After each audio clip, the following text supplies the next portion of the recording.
It's what? He has a run, but I don't know. Who? Oh, that's the international guest.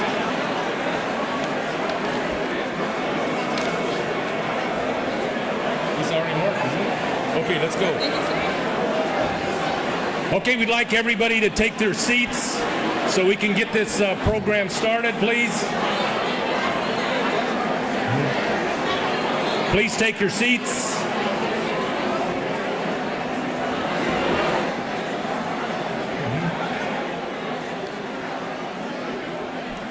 We're going to have a full house. Please be seated. Thank you.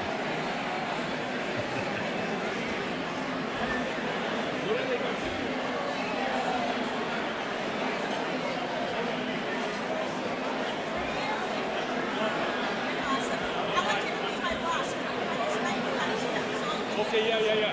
We'd like everyone to please take their seats. We're ready to get the program started.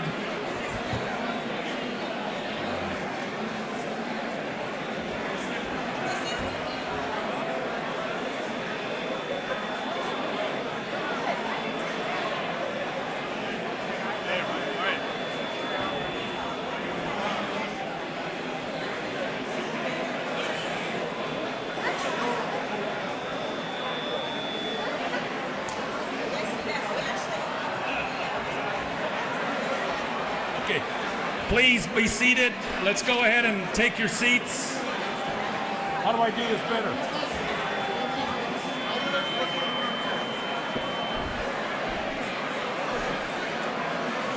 Help me get folks seated. Please take your seats. Seats.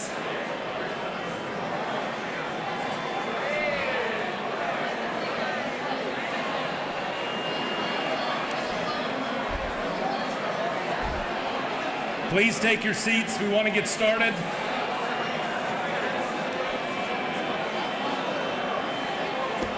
Closer. Please take your seats. Please.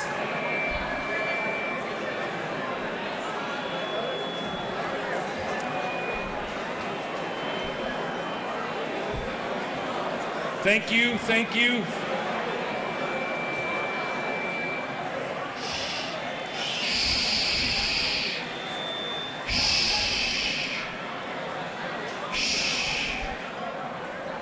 Please be seated. We're going to begin our program.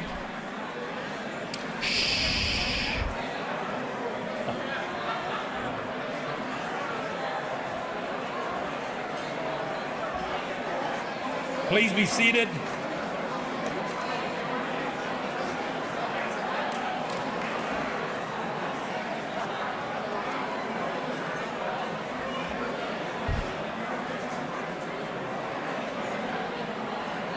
We need everybody to take their seats, please.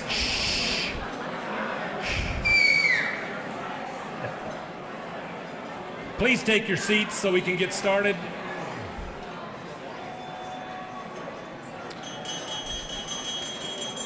For those of you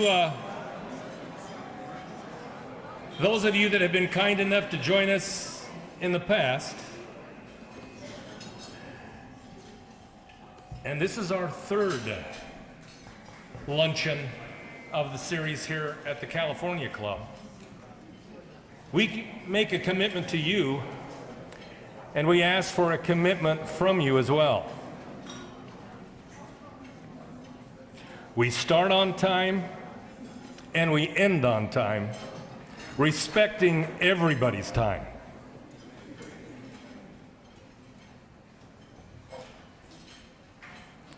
Let's go ahead and close those doors, Samantha, and get those folks in.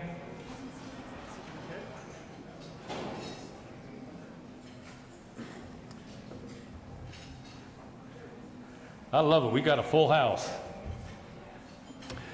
Good afternoon. I am Mickey Ibarra, chairman and founder of the Latino Leaders Network, the host of today's 49th Luncheon series since we began in 2004. We're delighted to return to Los Angeles, just as I committed to all of you 13 months ago We're coming back to Los Angeles every single year, okay? From the East Coast, Washington, D.C., where I have the privilege of residing, to the West Coast, Los Angeles, we will be here every year. You can depend on that for the final quarter. We want to thank each and every person that has made the decision to join us today to help us bring leaders together, to establish relationships, to build unity, and share our personal stories that all began 12 years ago in Boston. You see, we've learned that our stories are powerful and need to be told. They can unite us, they give us hope and inspiration, reignite our passion, and remind us all of the need to be good to each other, listen to each other, and help each other succeed. We all need to lift each other up. Don't you agree? Michelle, don't you agree?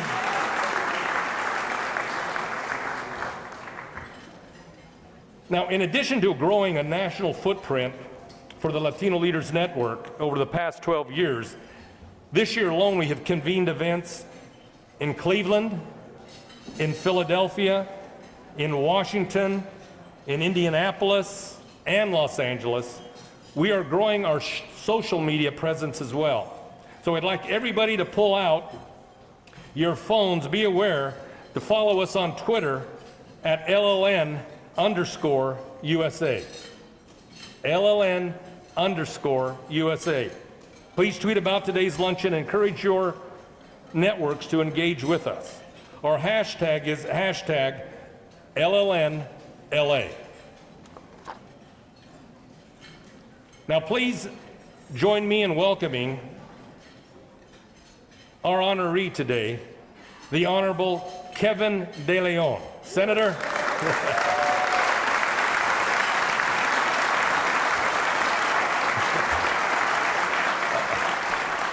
Today's recipient of the Eagle Leadership Award.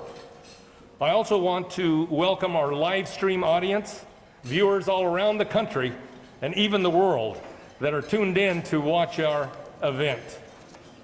At this time, Father Richard Estrada, longtime board president of Jóvenes, an organization dedicated to meeting the social, spiritual, and educational needs of homeless youth, will offer the invocation and bless our food. Father,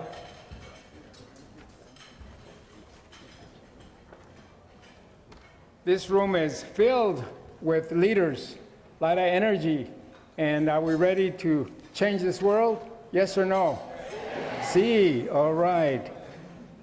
Mickey Ibarra, you are an incredible human being with a powerful gift for bringing people together. Not only to celebrate life's successes, but to hear the challenges they went through to be national Latino leaders that they are today. Today we honor our brother Kevin De Leon. Where are you, Kevin? Ahí estás. President pro tempore of California Senate. Brother Kevin, not only are you a leader among leaders, you have always been passionate about social justice. We begin today's celebration with a prayer because prayer does matter. We pray because we believe that prayer makes a difference in our lives and in our world. Let us pray.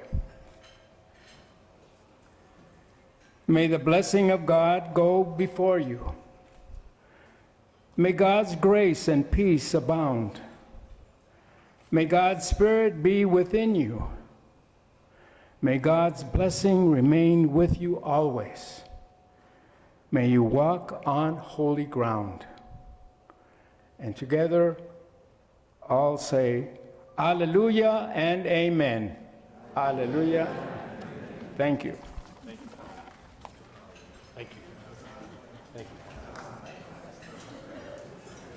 Thank you, Father Estrada. We are delighted to be joined today by Mayor Eric Garcetti,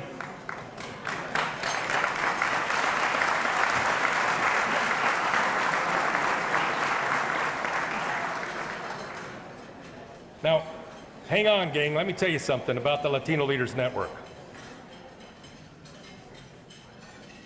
It's called Code of Honor. We respect each other, and we listen to each other. So we need your attention. We're delighted to be joined by Mayor Garcetti today, who was honored. Listen to this. Who was honored with the Antonio Villaraigosa Leadership Award by the Latino Leaders Network in San Francisco last year during the U.S. Conference of Mayors.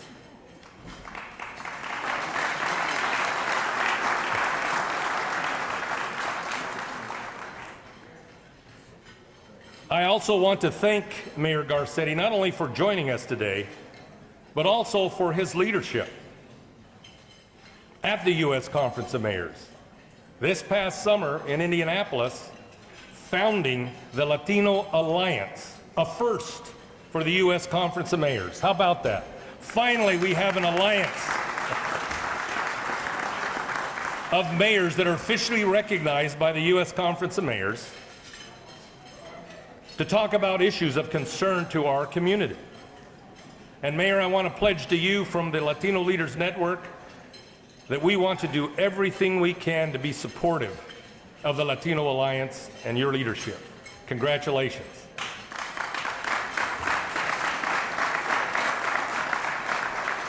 So now for a greeting from the City of Angels, please welcome the 42nd Mayor of Los Angeles for remarks, the Honorable Eric Garcetti.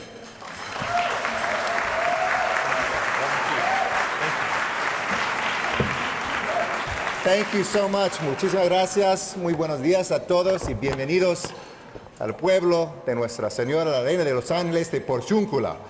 And thank you everybody for being here in Los Angeles. And thank you. Let's give Mickey Ibarra a warm round of applause. He is the glue that keeps this community together. And thank you, Mickey. You have been that group at the U.S. Conference of Mayors for so long. And that we want to work closely with you. And what you do to connect elected leaders with each other, the business community with the Latino community, has been second to nobody in this country. So thank you for coming back to one of your homes here in Los Angeles. I also want to give a special shout out to a peer of ours, of mine, Mayor of Guadalajara, the Honorable Enrique Alfaro Ramirez is here too. So Mayor Ramirez, it is a great joy to have who together with Carlos, our new Consul General, who is here with us, both from Jalisco. Jalisco is taking over here. Perfecto. Carlos Garcia de Alba, bienvenido también. You know, I'm proud to be before you today, not just the mayor of the biggest city and the biggest state in this union. One that I learned from our honoree, the President Pro Tem, has just gone from 6th to 5th biggest economy in the world again here in California. But to be here with so many amazing people that reflect what this city's soul is about. I was just looking at the table I was seated at, and we have a former speaker, a president pro tem, another former speaker, my predecessor as mayor of the city, a secretary of state. We have leaders in our business community, the first Latina member of any cabinet as labor secretary, and now, of course, our great supervisor. That's just this table alone. If this was a raft, I'd love to be on a desert island together, though everybody would say they're in charge, so it could be kind of tough for governance. And it was a great honor to receive the Antonio Villaraigosa Award. Antonio has been a friend, a mentor to me. He has been somebody who I've worked with before I was in elected life, and who I was so pleased to work with in City Hall, and gave me the most beautiful baton when he left office. I'll never forget the first week I became mayor. Somebody came up to me, they looked at me like they recognized me. They said, "Hey, are you the mayor?" And I said, "Yeah, I'm the mayor." And they said, "I've always wanted to meet you, Mr. Villaraigosa." But you look so much younger in real life. But the temptation always, you get a new mayor, they try to tell you to say bad things about the last mayor, vice versa. The last mayor, they try to get you to say bad things about the new mayor. This bond is strong, and I thank my brother and a man who has held this office, our 41st mayor of the city of Los Angeles, Antonio Villaraigosa. Thank you, my brother.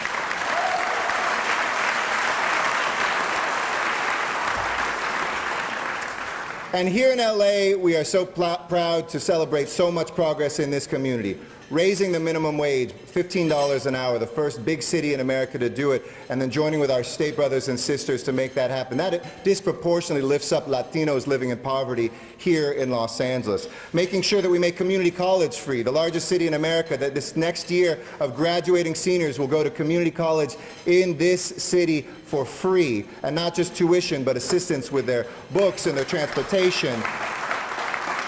The economic progress that we're feeling with entrepreneurs, more jobs than we've ever had in this city, and get this, 60% of our Main Street businesses, more than 60%, are started by immigrants right here in Los Angeles. We are a city that is on the move, a cultural crossroads, a place that is laying down the political foundation, and I love the power that we have.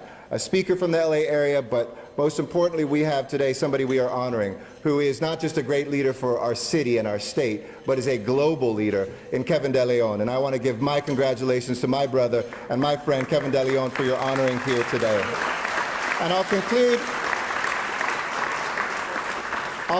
with this, because it's an election year, and we now have just about a month before we will go to the election booth. We all know, everybody says it's the most important election in your life.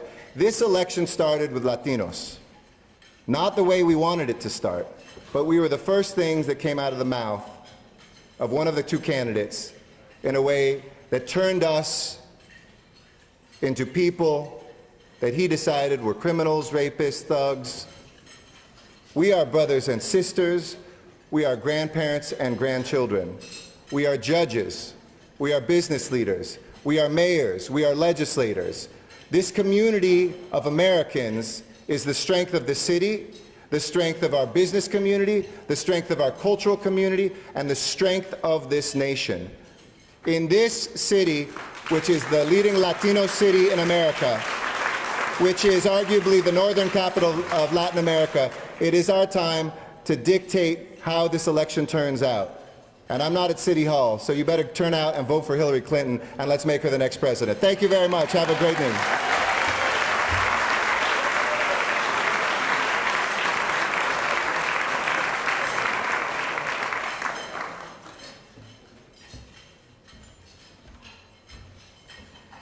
Thank you, Mayor. The mission of the Latino Leaders Network is bringing leaders together. And now, with over 300 guests in this room today, we are grateful for your interest in coming together. All of you are important, each and every one of you, or you wouldn't have been invited to join us today. And there are several that we want to acknowledge as well. First, the board of directors of the Latino Leaders Network that are here with us. Miguel Santana of your great city. Miguel, where are you? Okay, Miguel Santana, thank you. And also joining him from Sacramento, Zoila Fernandez. Zoila?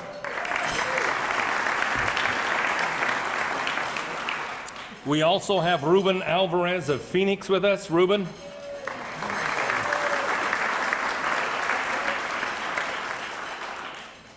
And also my brother, David Ibarra of Salt Lake City. David?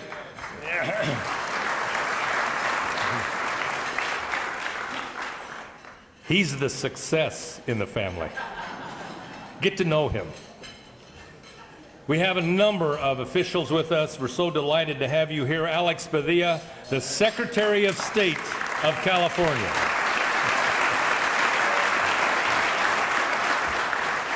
I was so proud to receive the news release from Alex yesterday, noting, I believe, over 18, is that close? 18 million registered voters in California, an all-time high. What a difference a Secretary of State can make.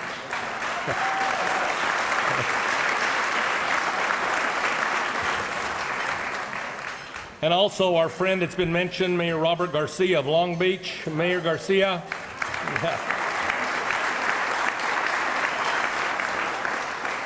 Delighted to have the Controller of Los Angeles, Ron Calperin, with us. Ron.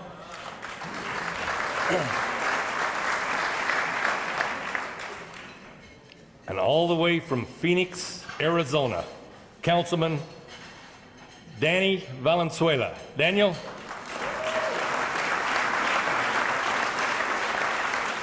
Councilman Joe Buscaino's in the house. Joe, where are you at? There you go. Councilman Gil Cedillo right here with us. Gil.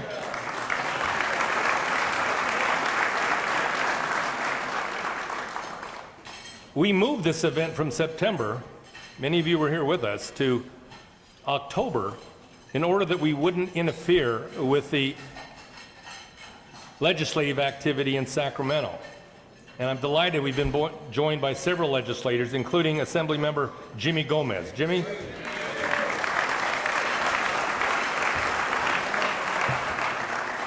We also have Assemblymember Patty Lopez in the house. Patty?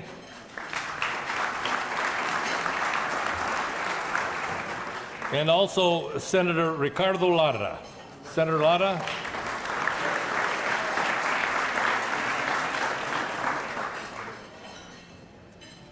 You know, I see some of my former colleagues that I'm going to acknowledge here from the Clinton White House, and that was Clinton #1.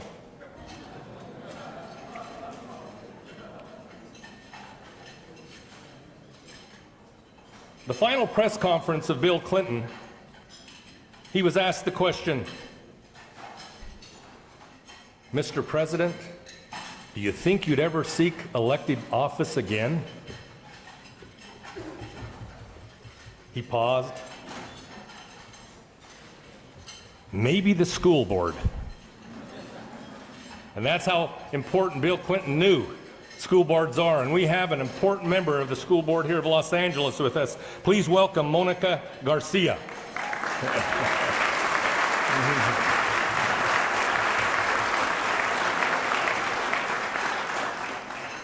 In order to reserve this room and this lunch, you have to know somebody that's a member of the California Club. There aren't a lot of Latino members of the California Club. I love this room is filled with Latinos today.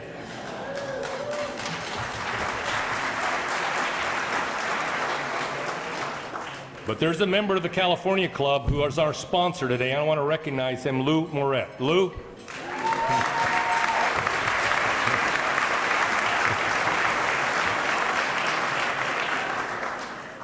I see our friend Arturo Vargas, the executive director at NALEO, with us. Arturo.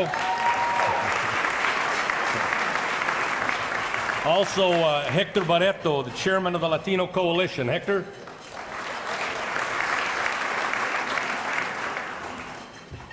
Two very special people in your community, great leaders and friends of our community, are here with us from the American Red Cross. I'd like you to recognize Jarrett Barrios, the CEO of the Los Angeles region. Jarrett?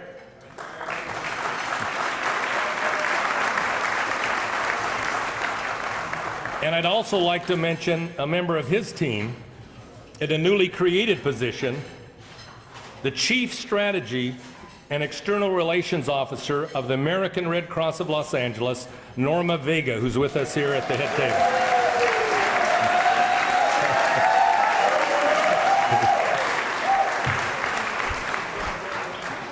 Norma has the unenviable task of trying to keep me straight as well.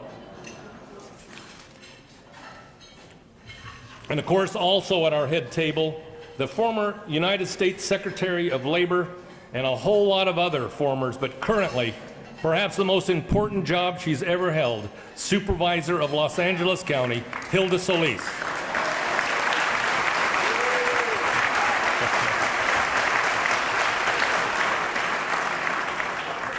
Delighted to be joined also by Ana Guerrero, the Chief of Staff to Mayor Garcetti. Ana.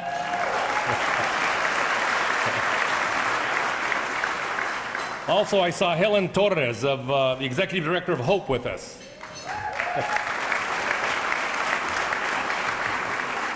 Now, there are others that I haven't acknowledged because they're on the program, okay?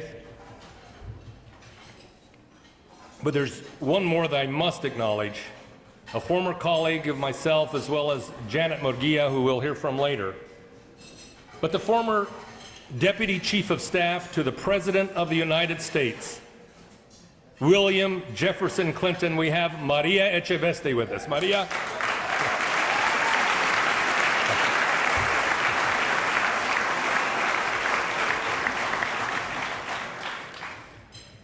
We've recognized Mayor Enrique Alfaro Ramirez, also Carlos Garcia de Alba. I also want to recognize Diego Jaramillo, who's the Consul General of Ecuador, who is with us as well.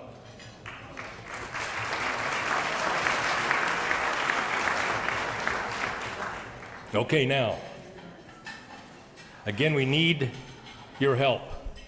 Code of honor. None of this is possible if we don't have corporate sponsors that step up to help make it happen. Nobody paid to be here today. Nobody. And that's because of 3 sponsors and several others, but 3 in particular that will have the opportunity to speak today. We'd ask you to give them each the courtesy of your attention. First, we have Community Loans of America, and representing Community Loans of America is our event co-sponsor is Bob Reish, President and CEO. Bob was also the co-sponsor of this event last year. I met with him earlier this morning, and he told me, and Mickey, we're going to be your sponsor next year too. Bob Reish, okay?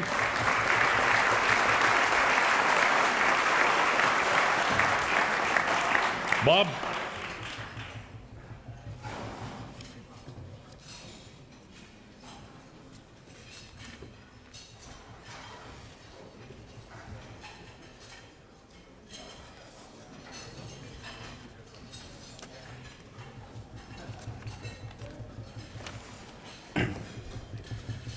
Mickey, as always, thank you. You do not know how much this means to everyone in the room and to me personally. Buenas tardes a todos. Our company, Community Loans of America, is proud to make access to credit available to millions of people across the country, from California through New Hampshire, to the Pacific Northwest, down to Florida, all of which have been excluded from mainstream access to credit from the depository institutions. So on behalf of our 3,000 employees, of which 1,400 are Latino, because of our emphasis in the Western states, we would like to congratulate President Pro Tem Kevin De Leon on receiving the Eagle Leadership Award. The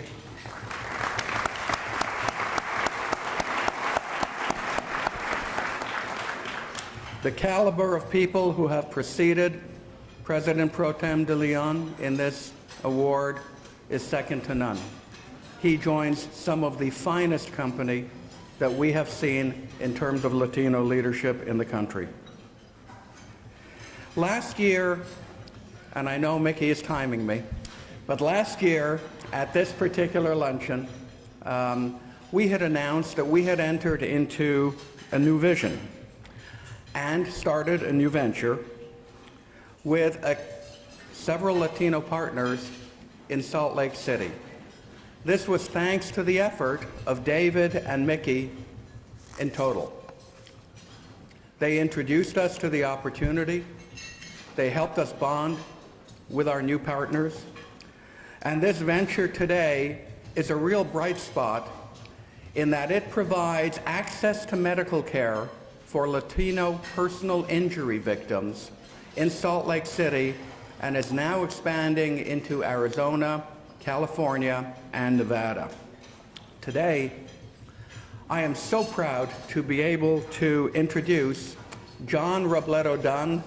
John, if you could stand, please.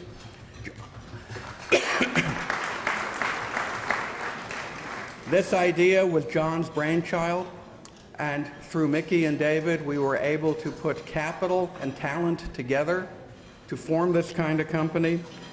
And we have already helped tens of thousands of Latinos and others who have been helped in automobile accidents get the access to medical care that they so richly deserve. In closing, I would just like to say thank you to Mickey for bringing leaders and people in general together. When we first joined the Latino Leaders Network and the number of people who have registered for the event, this room is not going to accommodate much more growth. But we are happy to sponsor this event again next year.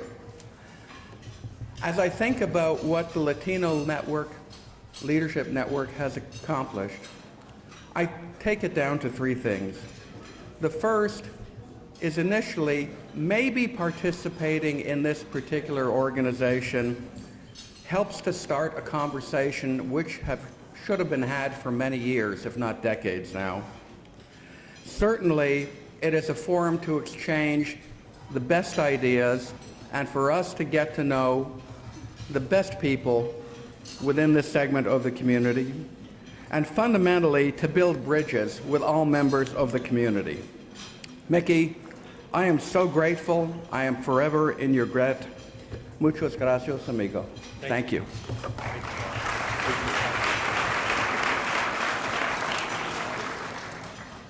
Thank you, Bob. There are several other community leaders that have joined us that I want to also acknowledge. First, I mentioned earlier that we convened a lunch in Cleveland. Cleveland. Why Cleveland? The Republican National Convention. Just as we convened a luncheon in Philadelphia at the Democratic National Convention. And we honored in Cleveland a leader that's with us today that I want to acknowledge, Gaddy Vasquez. Gaddy?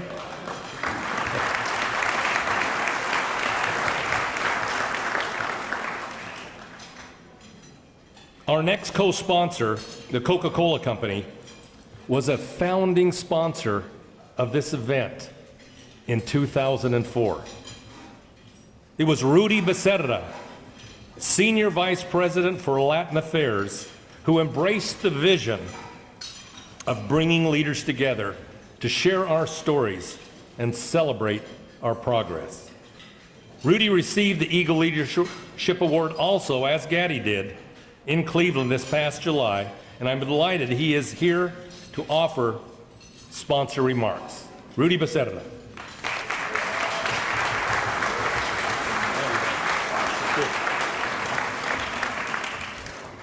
Muchísimas gracias. On behalf of the Coca-Cola Company, it's an honor and a pleasure to be here in the City of Angels with so many distinguished business, political, and community leaders. And a good friend of a lot of you, Peter Villegas, who now works for Coca-Cola, sends his regrets. He couldn't be here with us today. He's on a special project in the East Coast. But I'm joined here today with some of my fellow colleagues from Coca-Cola, Kevin Flood, Ben Becker, and one particular individual, Bill O'Brien, who's president and general manager of our West Operating Unit. Bill is a valued associate and a terrific partner of the Latino community, someone we can always depend on. And Bill, thank you for always being there. Coca-Cola is proud to be a founding partner of the Latino Leaders Network, and we want to congratulate Mickey for another great event. Muchísimas gracias, Mickey. I'll never forget the time that Mickey, or the day that Mickey and I first met to discuss the concept of Latino Leaders Luncheon. It became immediately clear that both of us had a shared vision of bringing Latino leaders together to share our personal stories with other community and business leaders. Leaders who could transcend their ethnic and political differences and work together for the common good for our communities. In Boston, 2004, we launched the first Latino Leaders Luncheon, and Coca-Cola is very, very proud to say that we're one of 2 companies that were there with you, and we'll always be there with you, Mickey. It's also very special and a pleasure to, as we celebrate the leadership of our Senate President Pro Tem, Kevin De Leon. While Latinos around the country are fighting for opportunities to be included in the leadership or at the table of leadership, Senator De Leon is sitting at the head of the table, leading the discussions and decisions that address the issues and needs, not just for Latinos, but for all of California. Senator, thank you for your leadership.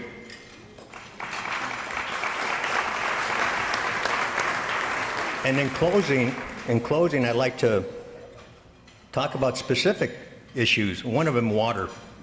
And at the beginning of September, it is with great sense of pride that the Coca-Cola Company announced that we had met our 2020 water replenishment goal 5 years ahead of schedule. Yeah.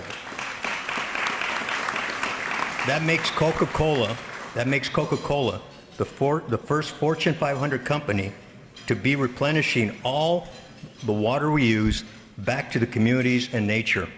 Our replenishment strategy supports the company's overall water goal to safely return to communities and nature the amount of water equal to what we use in our beverages and production. We're extremely proud of this accomplishment, and we challenge other companies to do the same. Again, it's a pleasure to be here. Que disfrutan hoy el día. Mickey, thank you very much for your leadership. Thank you, Rudy.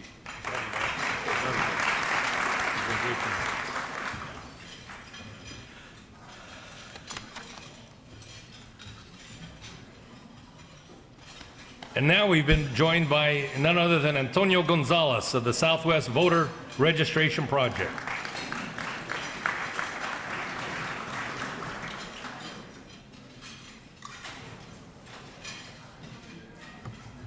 There is one additional speaker that we'd like to recognize, and you know, a major sponsor of this event year around, meaning every event that we host, is the Anheuser-Busch Foundation. And we have them in the house once again today. Please welcome Gilbert Canizales, the Region Director of State Government Affairs for Anheuser-Busch. Gil? Thank you. Thank you, Mickey. Thank you. Buenas tardes. Good afternoon. Anheuser-Busch takes great pride in supporting organizations such as the Latino Leaders Network, whose goal of bringing people together mirrors our company's vision and dream of being the best beer company, bringing people together for a better world. Our company is built on a legacy of corporate social responsibility that focuses on 3 areas: promoting alcohol responsibility, preserving and protecting the environment, and supporting our local communities. In fact, supporting our local communities is at the core of the company's philosophy, and we are very pleased to support today's Latino Leaders Network Luncheon honoring Senator De Leon with the Eagle Leadership Award. And with that, we have Ace Beverage here at table 8. Anheuser-Busch, thank you for allowing us to be here, and please enjoy the rest of your lunch. Thank you. Thank you, Gil. So let's give it up for Community Loans of America, as well as the Coca-Cola Company and Anheuser-Busch Foundation. Let's give it up for these 3 sponsors. I also want to thank Lydia Martinez of Southwest Airlines, the official airline of the Latino Leaders Network. Lydia, thank you so much for your partnership. And we have 3 or 4 other sponsors I want to mention. You'll recall that last year at this event, we honored Maria Elena Salinas of Univision. And this year, Univision is our network reception sponsor. All of you enjoyed in the main room. Please thank Univision and Evelisa Estrada that's with us today. Thank you.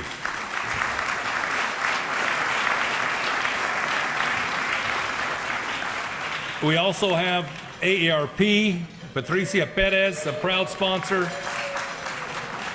HDR, David Cobb, a proud sponsor. And also Walmart, Javier Angulo. Thank you so much.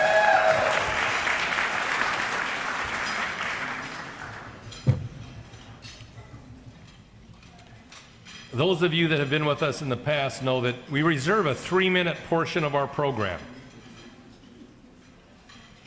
for a community partner, an organization that's doing good in our community. We want to provide an opportunity for them to share with us. Today we hear from the Honorable Janet Murguia, President and CEO of the National Council of La Raza since 2005. It's hard to imagine, Janet, it's been that long. The largest national Hispanic civil rights and advocacy organization in the United States. I've had the privilege of working with Janet hand in hand. And I'll tell you, there's nobody more that I want in my foxhole in battle than Janet Murguia. She is our advocate. Janet?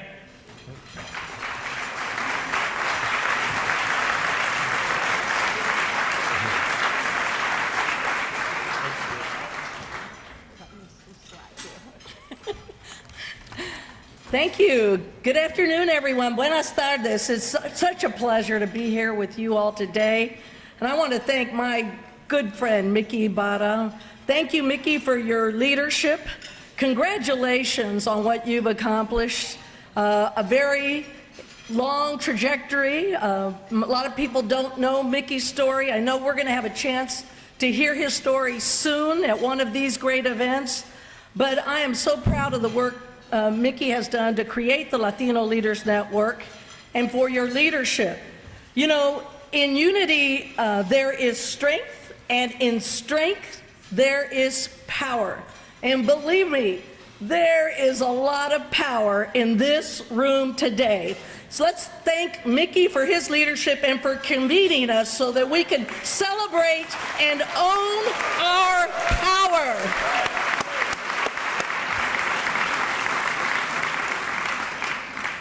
It's a real honor for me to be here to salute also a true leader in and for our community, President Pro Tem of the California Senate, the Honorable Kevin De Leon. You know, Senator De Leon, want to say thank you for your leadership. I don't know if people realize that he became President Pro Tem in 2014, having become the first Latino California Senate leader since 1883, so somebody told me.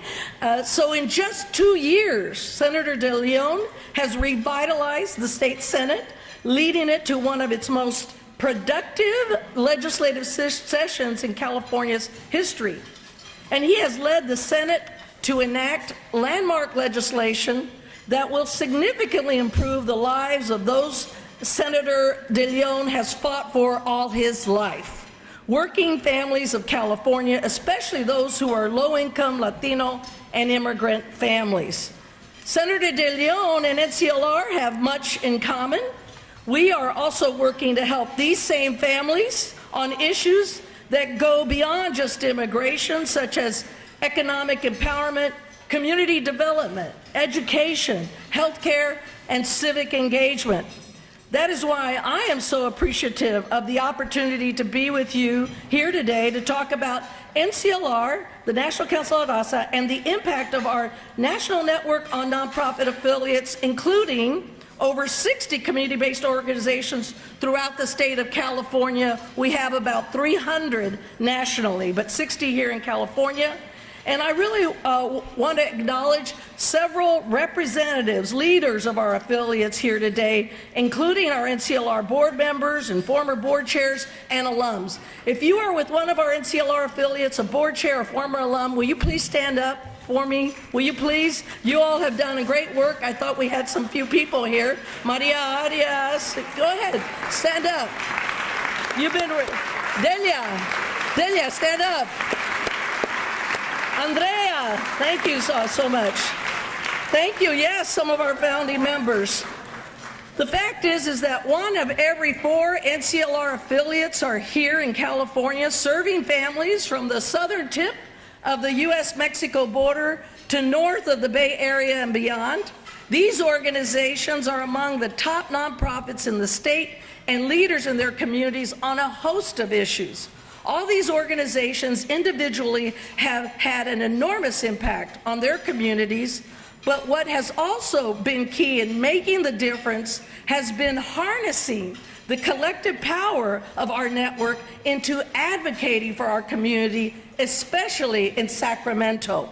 In the last few sessions of the legislature, our affiliates have been at the forefront of helping to enact policies and legislation like the California Homeowner Bill of Rights, the California DREAM Act, the Health for All Act, which help immigrant children get much needed access to health care, and also our work on criminal justice reform. Of course, we wouldn't have been able to do it without many of the leaders here today, but working together, we can see that kind of progress and impact. And just last month, thanks to the tireless work of Senator De Leon, we achieved a real milestone for California families. The legislature passed, and Governor Brown recently signed one of Senator De Leon's signature legislative priorities, the California Secure Retirement Savings Program. Latinos are, yes, it's a huge deal. Some of you hear often about how young a community we are. We're a young population, that people sometimes forget that millions of Latinos are at the point of their lives where retirement or thinking about retirement is looming. Yet too many in our community work in jobs that do not give them access to employer-based retirement plan like other Americans have. Instead, they face the prospect of having to continue to work well into old age, or worse, fall into a retirement marked by poverty and uncertainty. But thanks to the Secure Choice Bill, now law, nearly 8 million Californians, half of whom are Latino, will finally have the chance at retiring with dignity and put them on the road to better financial security. And these plans are available no matter what your level of education, occupation, or how many times you change jobs. It is this kind of visionary policy that has made California a model for the nation, because leaders like Senator De Leon and community leaders like NCLR's affiliates know that providing this kind of lifeline to millions of Latino families means a better and stronger future for all Californians. And a brighter future for California is why we and our NCLR affiliates are hard at work to make sure that our community has a strong voice in this and in every election. Congratulations to our Secretary of State, Alex Padilla, for the incredible work that he's been leading, Arturo Vargas and so many others through their work. But right now, our NCLR affiliates are registering high school seniors to vote through our High School Democracy Project curriculum. They are also using our Latino Vote app to get millennial voters to register and turn out in this election, and many are going door to door in their communities to register new voters in time to vote in November. Like they have in Sacramento and in their communities, NCLR affiliates in California are ready to make a difference in this and every election. I'm so proud of them. I'm proud that, and I hope that you will support them. I hope that you will join them. And remember always that our voice and our vote are so key. We can determine our destiny if we will use the power of our voice. Muchísimas gracias y adelante.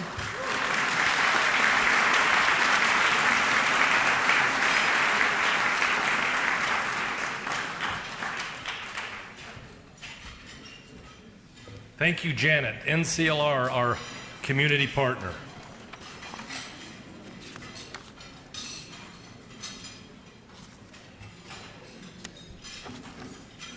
Okay, now for the main event. You all have your programs, I hope. The main event.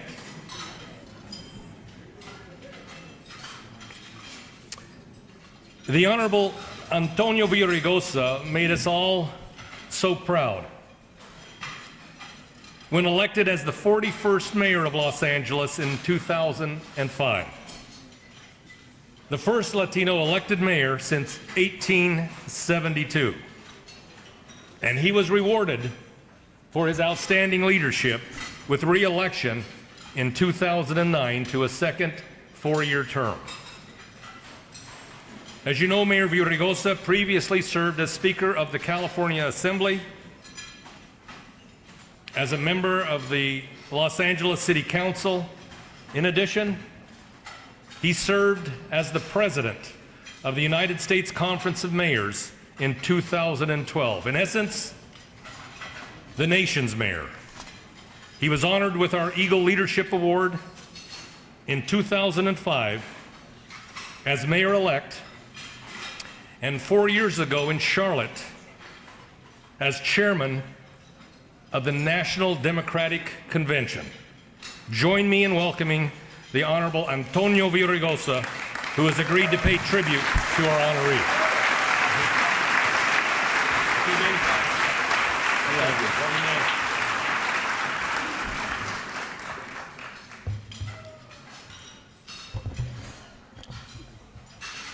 Primero, quiero dar las gracias a los meseros, a las que nos están sirviendo. I'd like to give a thank you to all of the servers who are serving us.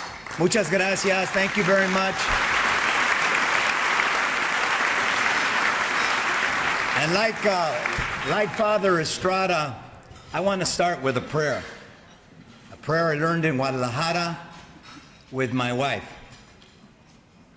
Bendice, Señor, estos alimentos, las manos que lo hicieron, y que ninguna mesa falta el pan. That's why we honor the people who serve us today. We honor them because we know today, as we celebrate our leaders, how blessed we are. We know that there was a time when the only time that we could come into this club was to serve others. Today we celebrate our leaders, always remembering where we came from, always remembering what our responsibility is. And I think it's in that vein that Mickey Ibarra has put together the Latino Leaders series, honoring our leaders. You know, I dare say I know most of the Latino leaders in the country. I've worked with them, I've met them, I've been honored to have made whatever strides I've made in my life on their shoulders. Some of them are sitting here today. Mickey's always understood that politics isn't about division and subtraction, but addition and multiplication. What all of us have in common, and Mickey's always understood, that we're stronger when we're rowing in the boat together. That we're stronger, that despite whatever differences we may have, when we're united, when we come together. And I think it's important for us, as Janet Murguia said so well, that we all stand up and give Mickey Ibarra a big hand for bringing us together, for honoring our leaders year after year.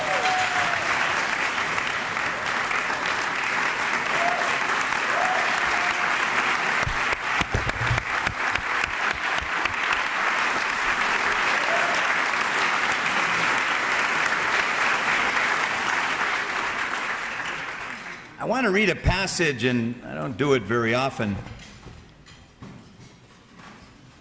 from a great American novel, The Tale of Two Cities. It said it in the following quote: "It was the best of times.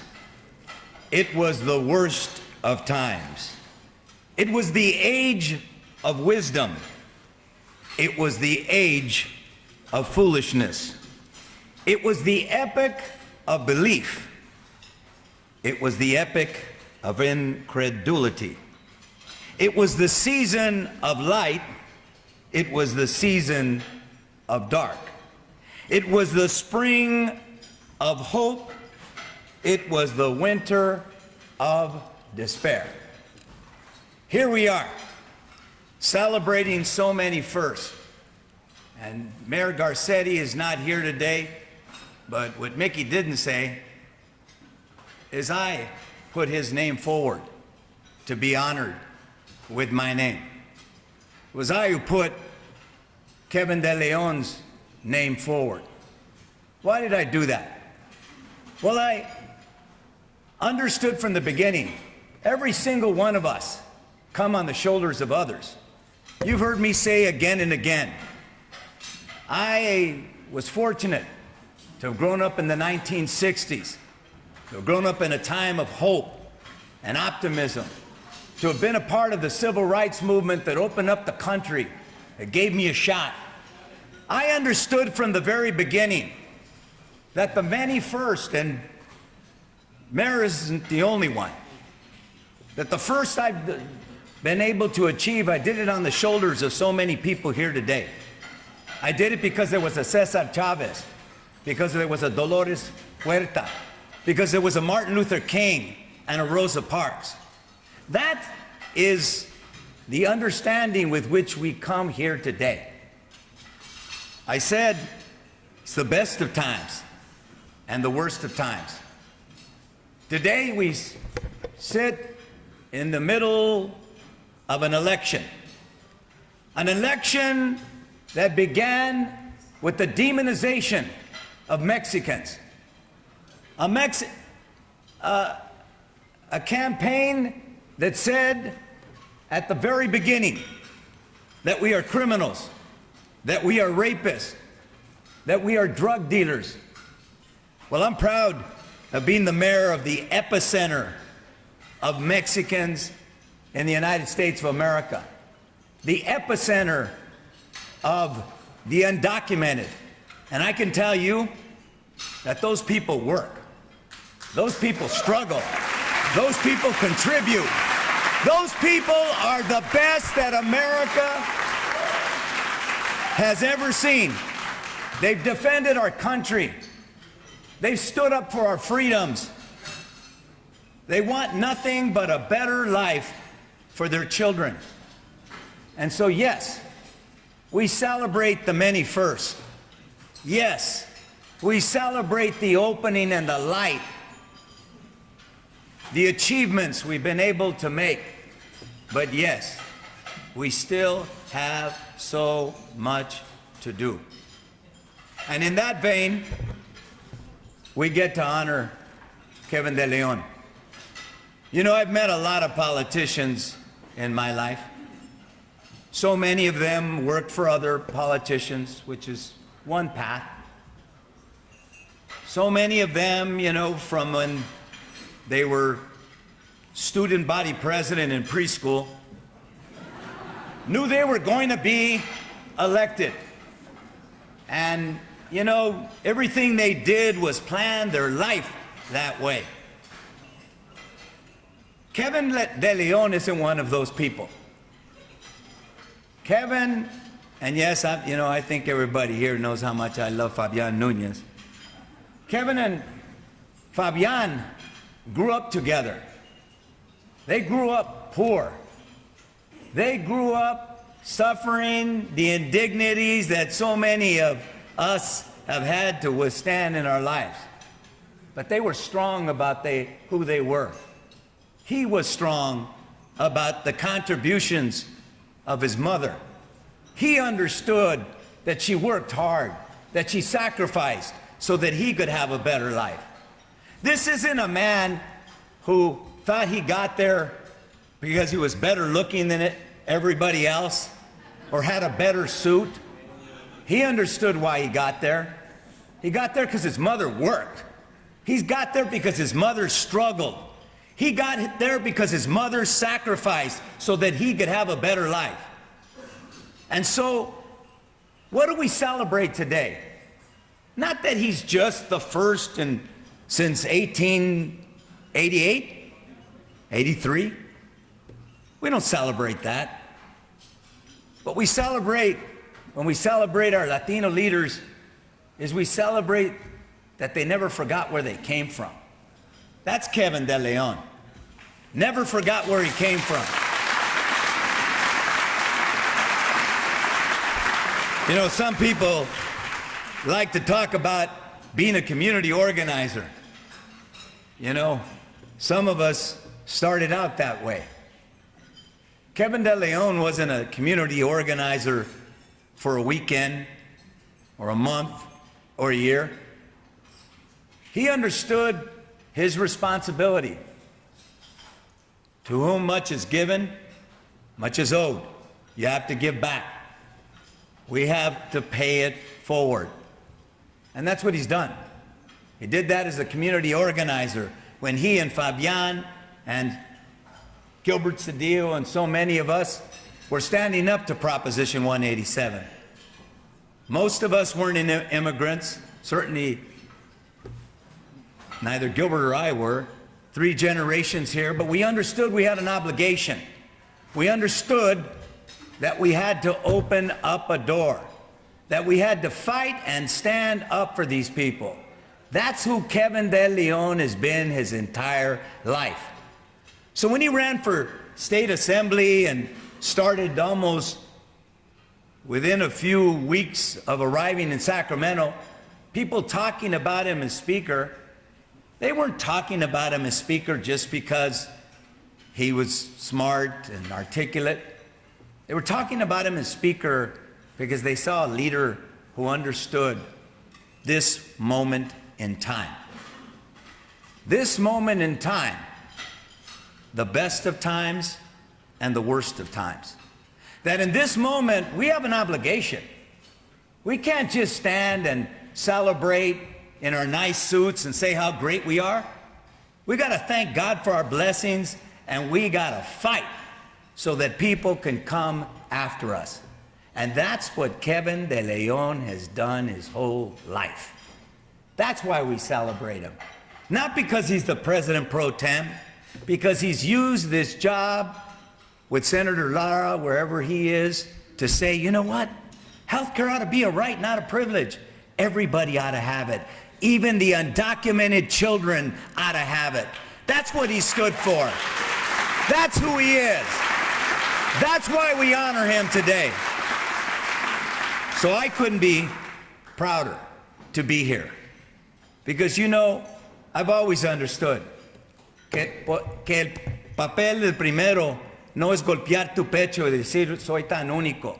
El papel del primero es abrir la puerta de oportunidad para los demás.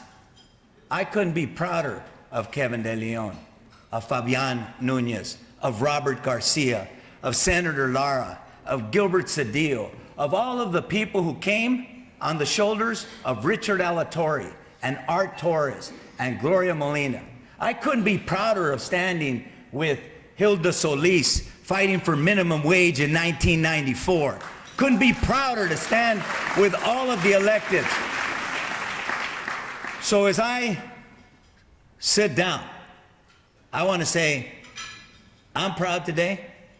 I'm excited today because I know that Kevin De Leon is going to fight the fight. We will never allow Donald Trump or right-wing political people, I can't call them leaders. Leaders are uniters, not dividers. You can't call a man who wants a wall a leader. You call a man or a woman who builds a bridge a leader. And that's what we honor today. A man who builds bridges, a man who stands up and says, tear down that wall. We honor Kevin De Leon, President Pro Tem of the California Senate.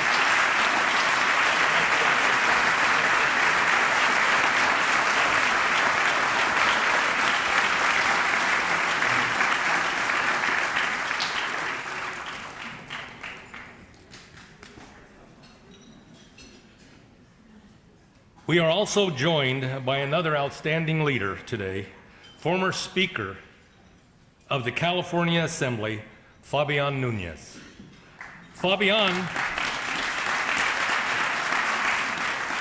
remains a highly sought-after political figure with a unique ability to find bipartisan solutions to complex public policy challenges. He was named Legislator of the Year in 2007 by Governing Magazine. He enjoys a long-standing close relationship with our honoree, as Antonio mentioned today, Senator De Leon. Who better to introduce him than the Honorable Fabian Nunez? Fabian?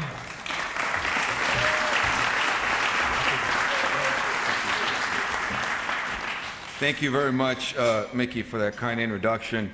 And, you know, I have some notes here from my introduction of Kevin, but half of this was already said by Janet Murguia, and the other half was covered by Antonio Villaraigosa. So I'm just going to bullshit for 3 minutes. No, in all fairness, Kevin did give me the look. He and I have, you know, code that we communicate in. Sometimes it's the, which means, hey man, let's go over there. Sometimes it's the, hey man, cut it short, keep it short. I think I got the keep it short message this afternoon. But in all seriousness, you know, I want to speak to one or two issues that are a distinguishing factor in not Kevin's body of work, but in who he is as an individual. And the only way to describe that is for me to tell you a little bit about how we met, Kevin and I. Because we were both going to rival schools at the time, and we're both fairly competitive. In fact, he has a version of, for example, when we boxed the first time, forgets how I knocked him out. And anybody here that's ever boxed and has been knocked out, I know Lou Moret knows about this, you don't remember what happened a couple minutes before, and that's a given. But we were competitors in the cross country. We were competitors in cross country. And, you know, to be honest, he beat me in a race, in a cross country race, by a couple of, what is it, 10, 15 seconds. You know, cross country is 3.1 miles for those of you that have ever run cross country. And you just simply haul ass for 3.1 miles. And you have to have a lot of guts if you're not a fast runner. And for me, it was just mainly ganas. For Kevin, he used to work out because he had his whole Nike outfit and the New Balance running shoes. You know, I'm running in my huaraches. And I gotta say, you know, when I first met him, and he had braces, I was like, you're a Mexican kid, how can you afford braces? So I thought, you know, este creído, who is this guy? So hey man, you think you're better than me? But the truth is, I met him, and he came over my house, and it wasn't a house, it was an apartment, and I lived on Boston Avenue, for those of you that know Logan Heights in San Diego, and my address was 2824 and a half Boston Avenue. So, you know, you're in middle school, if you have a girlfriend, you don't want to bring her over your house if you really live under an apartment, like the basement of an apartment. So, you know, it wasn't the most, you know, flattering place to bring someone to, but yet, you know, it was a place I lived and I called home. And by the way, I wasn't ashamed of it, because my parents worked so hard, and because they put food on the table, and because they taught us the value of hard work and dignity.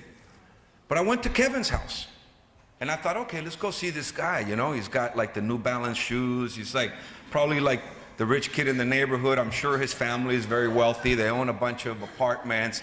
They're probably like, you know, one of those groups that, you know, those families that have like the grocery store. You know, they own in the community the grocery store, the dry cleaner, and then 2 liquor stores. You know, I was like, that's what the family is. And I go and I see where Kevin lives. I live in this house. And he said, let's go check out your, you know, go to your house. He goes, no, just wait here. I'll be right back. And then he goes down under the house to a basement. And I'm thinking, oh shit, this guy lives like me in the basement. So I followed him in, And then he said, hey, I got to get this bucket because the water was literally dripping from the top. So every time somebody took a shower in the apartment above him, he had to put a bucket because the water would leak directly into his dining room. And it was a very small place. But Kevin's mom also worked very hard. And Kevin was also very proud of his mother. And Kevin wasn't ashamed of how he was raised because he knew the value of hard work. And so when you fast forward to today and you see the things that are happening in the state of California, Mayor Eric Garcetti mentioned the fact that we've gone from being the 8th largest economy in the world to the 6th largest economy in the world to the 5th largest economy in the world because we just took the UK out of 5th place and moved them up to 6th place. I'm not saying that Kevin did this on his own. I'm not saying that. He might want to say that. But I will say that the fact that California's credit rating is so good, the fact that everyone, not only in Wall Street, but around the country, people that follow economics, people that follow investments, when you see, for example, 500,000 jobs created in California in the high-tech industry, when you see something like $9.8 billion last year alone invested in new technology, and you see Kevin just passed legislation last year that basically takes renewables to a new level, to a place that they've never existed anywhere on this universe. And he passed that legislation last year. And you think to yourself, has to have something to do with it, because political prognostication and economic prognostication is always tied to some constant. It's not just second guessing. And so folks look at that. Where am I going to invest my money? Where's the best place to invest it? And I think that the work that he has done in and of itself certainly I think stands on its own 2 feet, and it's very consistent where the economy of California is going. But there's one other point that I want to make about Kevin, and that is that the one thing we learned at a very young age, as Mayor Villaraigosa, who is a great friend of ours, said while he was on this stage, is that, you know, he didn't start his career, Kevin did, as a professional politician or somebody thinking, okay, I want to be in politics, because I don't know how many civil disobedience arrests we have under our, you know, on our record. Well, we were, you know, protesting for this entity or that entity, you know, in the fight to right all the wrongs in our communities. But the one thing that we learned, and Kevin lives it day after day, is that it's one thing to say, great, we are now part of the political class, and it feels good that there's more of us in it. But we never, not only do we not forget where we came from, but we also know that having a vision is not good enough. You have to execute upon that vision. Otherwise, it's meaningless to have a vision if nobody's going to do the work to actually achieve the things you need to achieve, to build the successes and to build the types of livelihoods for people that we need to do as we try to transform the world we live in. And so when Kevin, for example, does a bill, which he has done on guns and background checks to bring more gun control to a world that is little by little becoming a war zone, this country is, not to the degree that Donald Trump says about black, African American and Latino communities. But certainly when you look at the type of crime that happens in this country and the work that Kevin has done around that issue, I know is connected to the neighborhood that we grew up, to the things that he witnessed firsthand. And I know that when he talks about that issue, when he's talking to legislators, when he's talking to the governor, it's not just another political thing to do because it looks good on your resume. It's what's in his heart. It's what he knows is right to do. And he knows that when you have power, you don't just exercise it for the sake of exercising it, looking at it in the context of what your next lateral move is going to be. But you do it because you know it's the right thing to do, and you know that you have to exercise power to the benefit of the community. So it is my pleasure to introduce to you today's recipient of this great Eagle Recipient Award, the Antonio Villaraigosa Award, ladies and gentlemen, my good friend and brother, Kevin De Leon.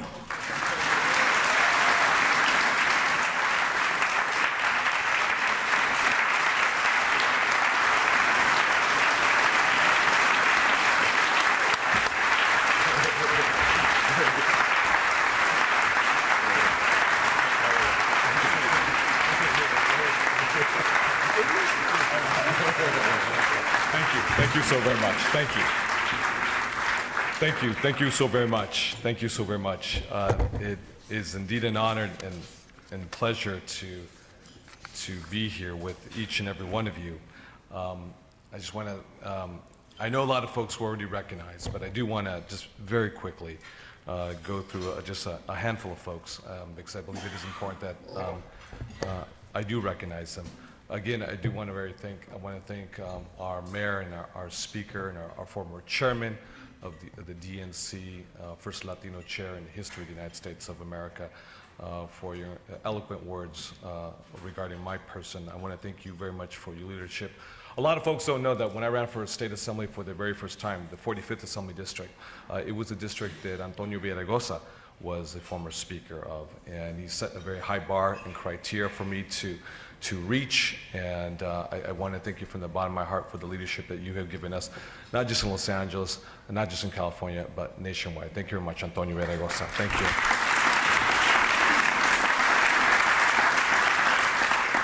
There's so many wonderful elected officials and colleagues who I've had the honor to serve with in the state capitol as well as here locally. But just very quickly, obviously, Hilda Solis, thank you very much for your incredible leadership. Gilbert Cedillo, thank you for what you've done for us since day one. My good friend Alex Padilla, thank you very much for your very strong leadership in rising the ranks of those who have not been registered to vote so they can have a voice and make a difference this electoral year. To my good friend down south at the LBC, that's Mayor Robert Garcia, first Latino in the history of the city of Long Beach. Thank you.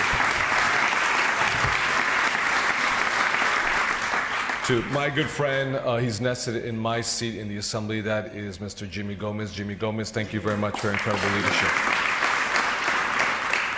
Also, too, I know we have from the City Council, we have here Mr. Joe Buscaino. Joe Buscaino, Big Joey, thank you very much, Joey. And I believe I see Reggie Jones-Sawyer. Reggie Jones-Sawyer for the African American Black Caucus of the California State Assembly. And Patty Lopez as well, too. Thank you very much, Patricia Lopez. And last but not least, let me just sort of clarify the record so it stands on the record. It was not a knockout, but it was a TKO, and I was the one who gave the TKO. You know, Fabian's a brawler. He's, you know, his height is a little smaller, so he comes in head first and his shoulder first, you know. You know, I have to jab, jab, jab, jab, 1-2, jab, 1-2, you know, and it was a decisive TKO. In fact, I think Lou Moret actually refereed that fight too. He stopped that fight. He stopped that fight. You know. No, but yeah, to my very good friend, to Fabian Nunez, we grew up together in both in Tijuana, as well as Barrio Shelltown y Barrio Logan Heights. We come very, very similar family backgrounds, very similar. And I want to thank you very much for your incredible leadership as our speaker, as a Speaker Emeritus. You have done some incredible things, which I'll actually highlight during the course of my speech. I want to thank you very much. Let's please give it up for Speaker Emeritus Fabian Nunez. And of course, I know we have a very special guest here too, all the way from Guadalajara, México, Jalisco, México, el presidente municipal de la ciudad de Guadalajara, el presidente municipal Enrique Alfaro. Enrique, mucho gusto, ¿no? Bienvenido. Y bueno, antes que nada, un abrazo muy fuerte, un saludo muy cordial, un abrazo de solidaridad, un abrazo caluroso a cada uno de ustedes. Me siento bien honrado estar aquí con ustedes hoy día. El hecho que Mickey Ibarra me estás reconociendo hoy día con el reconocimiento del Águila, me siento bien, pero muy honrado.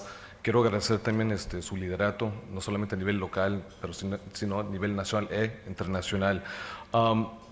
To me, let me express the gratitude for the awesome privilege to be recognized today by the Latino Leaders Network and to receive El Águila, el reconocimiento, el premio, the award.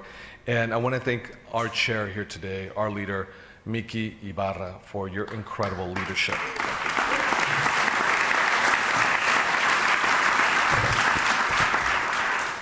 A lot of folks don't know that when I met Mickey, and Mickey was back, I think, mid-1990s, perhaps late 1990s, I had an opportunity at a very young age to be a senior associate at the National Education Association in Washington, D.C. And I was, I think, only a handful of Latinos, so you can count on one hand. And there was another Latino at the National Education Association, and that was a leader of the Latinos within the NEA, and that was Mickey Ibarra. And when I was coming in the Human and Civil Rights Division at the NEA in Washington, D.C., Mickey was sort of in the transition phase, if you will, about to leave the NEA and go on to the White House to work for our president, then President Bill Clinton, senior advisor and director also of government relations for the president of the United States. And Mickey had left, and I remember I went to go look for Mickey at his office to seek some counsel, some advice. It's the first time I'd ever been on the East Coast in my entire life. I was a fish out of water completely, and they said, Mickey is he's not here right now, he's gone. I said, well, where's Mickey, and when's he coming back?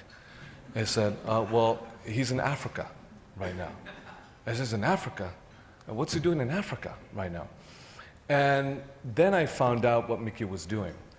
And Mickey had left Washington, D.C., and had gone to Africa, to Ethiopia, to be specific, country adjacent to Eritrea. And Mickey had gone on a mission to secure the release of the president at the time of the teachers union, who was under house arrest. And he went to go meet with him, as well as the president of Ethiopia. And I was sort of stunned, and I want to put this in context. Conceptually, the idea that you had a Latino of Mexican origin, of all places from Utah, on another continent, Africa, specifically in Utah, negotiating the release of a very important figure, the head of the teachers union in Ethiopia, it struck me in a way that I don't know how you feel, because we hear about these stories, whether it's North Korea, Cuba, elsewhere, and we know that Bill Richardson's been all over the place, in a very similar role. But to have a Latino actually fulfill that type of role was sort of kind of like, it shook me, and it had a very visceral impact on me. And because I could never visualize that we could go to another country, to another continent, and actually try to secure the release of someone of vital importance to the nation. And I want to thank you, because you have been a mentor to many of us who are here in this room today. And I want to thank you again for your fantastic leadership. Let's give it up for Mickey Ibarra, everybody.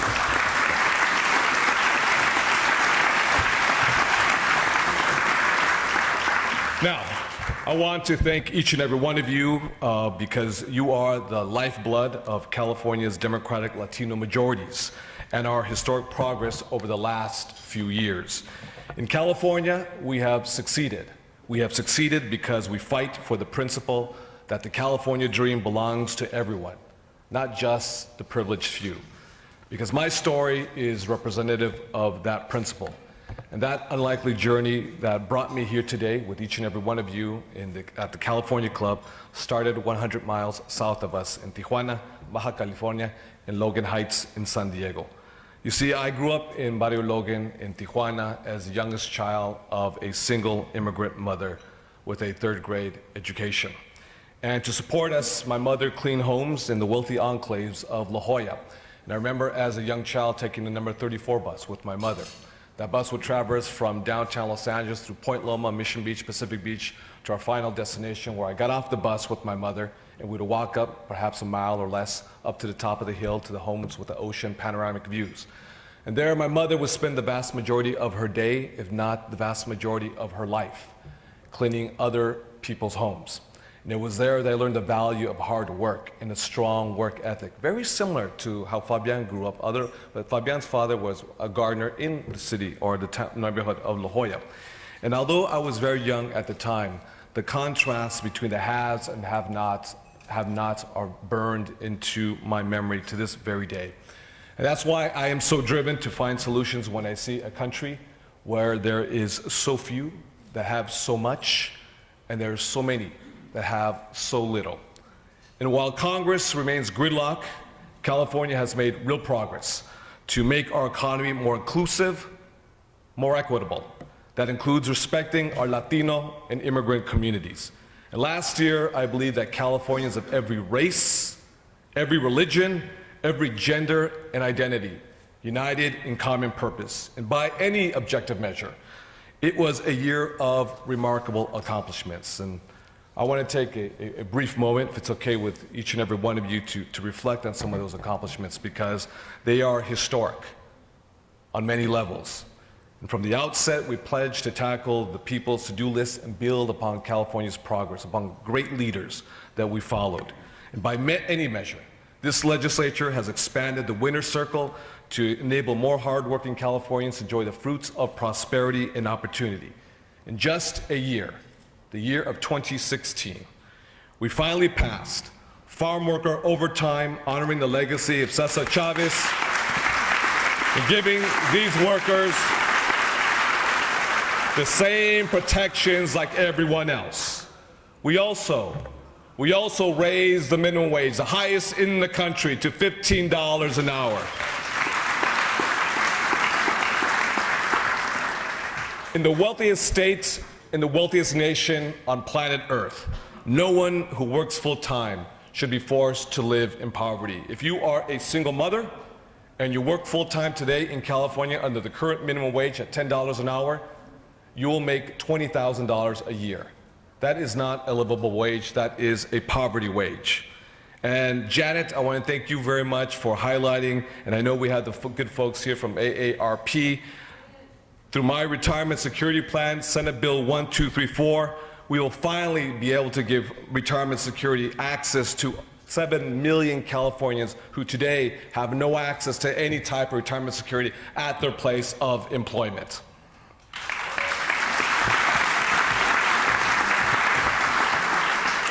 Now, I want to give a very special recognition to former Secretary of Labor Hilda Solis, as well as our current Secretary of Labor Tom Perez in Washington, D.C. Very long, very arduous, very complex negotiations. But let me quote the Vice President of the United States, Joe Biden, because this is a big effing deal for California and for the United States of America. Because currently we have 7 million Californians who have no access, a DB or DC, at their place of employment. So what this means when we go live in 2018, that means the 7 million workers who have no retirement security at their place of employment will be automatically enrolled.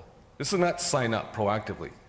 So for those who are employers here today, if your employees don't have a DB or DC at their place of employment, or you yourself don't have one, you'll be automatically enrolled. It's the first of its kind in the United States of America and the largest expansion of retirement security since the New Deal with Social Security and FDR. So this is going to be a big thing for our community. Why?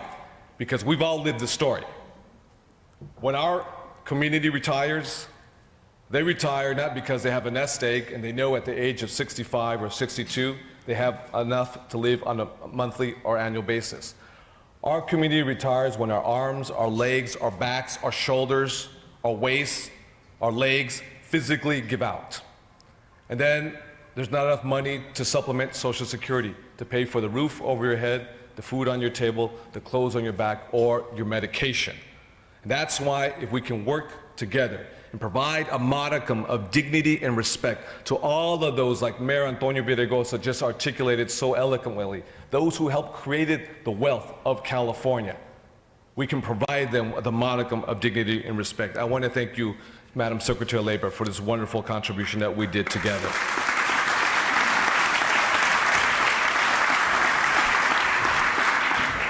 We threw open the doors for affordable college education. Now, this fall, at the University of California system, the greatest public institution in the world, as well as the largest Cal State University system, there'll be 20,000 brand new enrollment slots. And those enrollment slots will be dedicated for those at the lowest economic strata. That costs us $60 million, but guess what? It's $60 million that's well worth it because it's our community, and the rate of return on that investment will be huge for California. 20,000 brand new enrollment slots. We passed a budget which includes health care for undocumented children, 170,000 undocumented children in California. Because guess what? Undocumented children, they get sick too, just like rich children too. And we passed the toughest pay equity law in the nation to help level the working field for California's women who demand and deserve equal pay for equal work in California.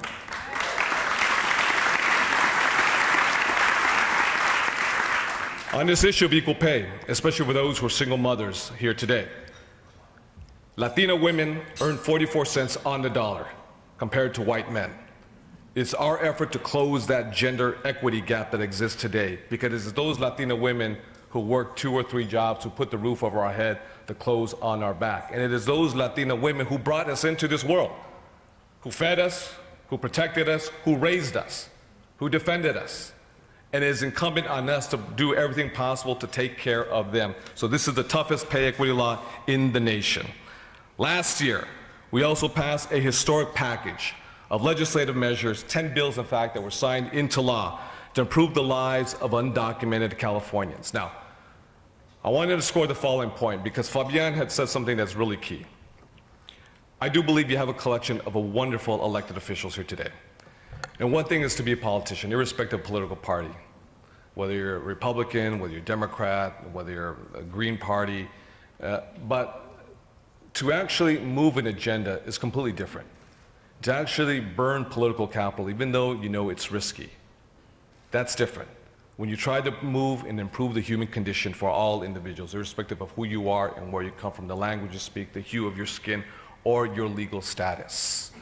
So I made it very clear when I became the leader of the California State Senate that we will not just tolerate immigrants, and specifically undocumented immigrants. We will actually move a proactive agenda that helps improve the human condition and make no excuses for anyone. Oh, you can't do this because you're going a little too far to the left. It's not the left or the right.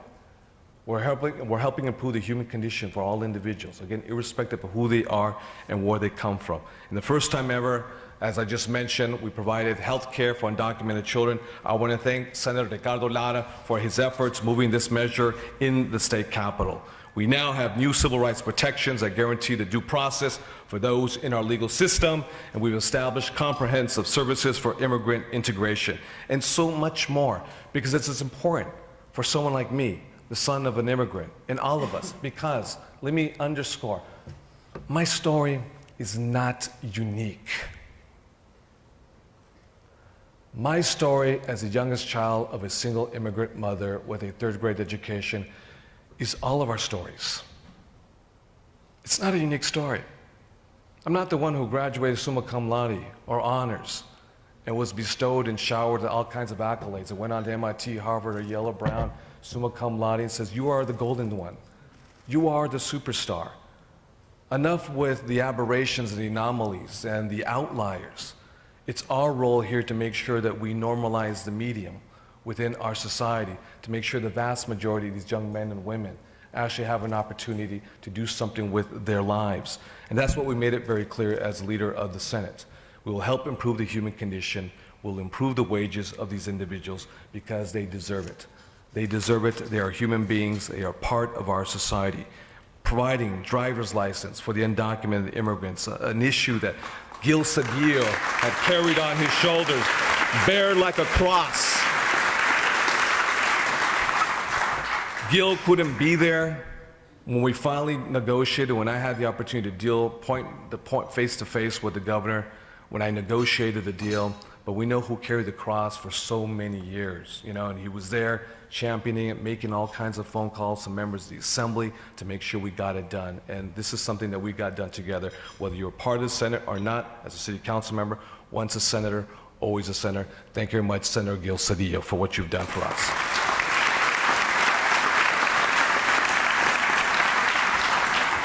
just a couple points lastly that I want to make. Because 10 years ago, we took historic actions of worldwide significance. We took a historic journey to protect our precious environments and to build the clean energy future that California deserves. And it is so appropriate that our Speaker Emeritus, Fabian Nunez, is here today. Yesterday, to a worldwide audience, we had an opportunity to be together with Governor Arnold Schwarzenegger, Governor Jerry Brown, Senator Fran Pavley, and myself, and obviously Fabian Nunez. Because Fabian was the author of AB 32. I want to put this in context, because what we have done is we have changed the paradigm, if you will, for the environmental movement. It's no longer an environmental movement of the elite. It is no longer an environmental movement of those who believe the environment begins and ends at the beach or at the coast. It's an environmental movement that's inclusive of each and every one of us. It's an environmental movement that Fabian helped set the path back in 2004, and I've been honored and humbled to take on that baton and move forward other types of policies that have a worldwide significance.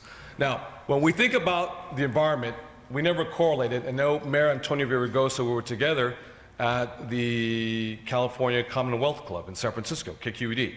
And we had the honor to be together on the same stage with our mayor.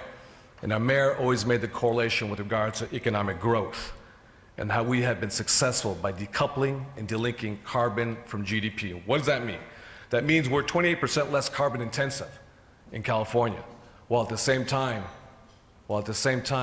we have grown our economy, as Fabian just mentioned, to become the 6th largest economy on planet Earth. We're not the 6th largest economy in the United States of America.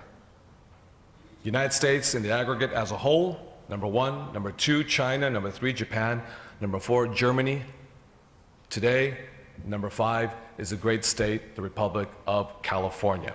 And it's because of the policies that we move. And if you are remotely, interested, number 6 obviously is France, number 7 is the United Kingdom, number 8 is Brazil, number 9 is Russia, and number 10 is Italy. These are the policies that we have moved to grow, to create jobs that are real, jobs that are tangible, jobs that you can verify. Energy efficiency. Jobs are intensive, must be done on site because they're laborious. You can't export those jobs elsewhere, and you can't offshore them to Guangzhou, China. They're jobs for each and every one of us to put our people to work. Not everyone's going to go to UC, not everyone's going to go to USC or Loyola Marymount or Stanford, not everyone's going to go to Cal State LA. But we can still give them a real job, a job that sustains them in the middle class in California. And that's because of our policies, policy that you started in Los Angeles, policies back in 2004 with the Global Warming Solutions Act back in 2004 that you started. And this is significant because when people think about these topics, el rostro is not what they think. They don't correlate that. That goes back to what I thought about Mickey Ibarra, that he's in Ethiopia trying to secure the release of a political prisoner. Well, when it comes to the issue of climate change, we don't think of Antonio Villaraigosa or Fabian Nunez, Jimmy Gomez, and others here. But these are actually the global leaders here today. Nations, as a subnation, we're a subnational, but nations are watching very closely what California does today. And because 40% of our population today are of color, specifically Latino, it makes a consequential difference, the policies that we move in California. With foresight and, yes, strong political will, we've turned our clean energy into a pillar of our economy that now employs more than 500,000 Californians. And we've steadily reduced the carbon intensity of our economy to become the 5th largest economy. Last year, our GDP grew twice the rate than the national rate. And we've outpaced the nation in job creation. So these inconvenient truths for the skeptics who wish to preserve the 20th century economic order are outdated and long gone. Now, with that, I want to say it makes a real difference in terms of leadership. Leadership makes a real difference. And I've had the honor to stand on the shoulders of giants before me. And this is who we are, because these are our values. And I'll wind down here. As Latinos, and as Californians, and as Americans, because we don't give up on people. We help them and we fight for them. And while Donald Trump and those who follow him spread darkness, fear, and intolerance, it is we that will stand up and fight. And that's the approach I've taken as the leader of the Senate. These are the progressive values and policies that have made California the 5th largest GDP. When given an opportunity, this is how we lead. And everyone has a shot to succeed, not by shouting bombastic rhetoric into microphones, but taking bold steps with intentionality and a sense of purpose, implementing policies that ignite innovation and leave no one behind. We don't alienate, we don't isolate, and we don't demonize, and we don't incite fear. That is a sign of weakness. We look to solve inequality, empower the forgotten and overlooked, and expand the winner's circle for everyone, irrespective of who you are, where you come from, your legal status, the country of your origin, or the language that you speak. Now, I know that as a leader of the Senate, I might not look like an American through the prism or through the eyes of Donald J. Trump and what he envisions. And I know many of us in this room don't look like the leadership of America. But nowhere in this world would be possible that the youngest child of a single immigrant mother who embarked on this improbable journey to become the leader of the California State Senate. Nowhere is that possible. Only the greatest state, California, and the greatest nation, the United States of America, is this possible. Amigas y amigos, compañeras y compañeros, we're Latinos, we're Californians, more importantly, we're Americans. As Antonio and Fabian mentioned a few moments ago, I think collectively we all have a message for Donald J. Trump. We don't build walls here, we tear them down. Thank you very much. Muchas gracias a todos. Thank you.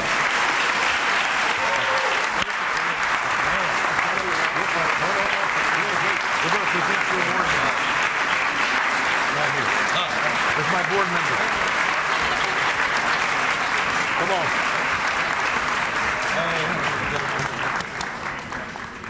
Senator De Leon, on behalf of the Latino Leaders Network, we are honored to present our Eagle Leadership Award for your outstanding service to our community and to our nation. Thank you. Thank you so much. Thank you so much.